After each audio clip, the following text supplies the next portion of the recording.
আসসালামু আলাইকুম। আরেকটি ট্রেন চলে আসলো, দেখতে থাকুন।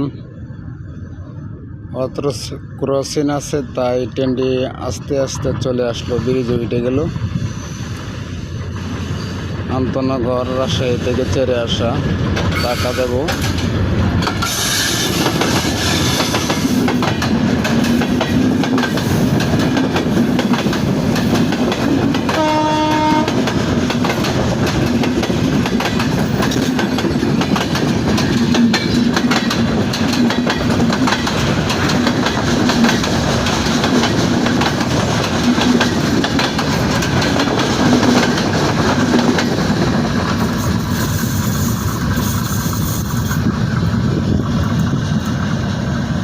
ভালো থাকবেন। ভিডিওটি ভালো লাগলে লাইক কমেন্ট করবেন।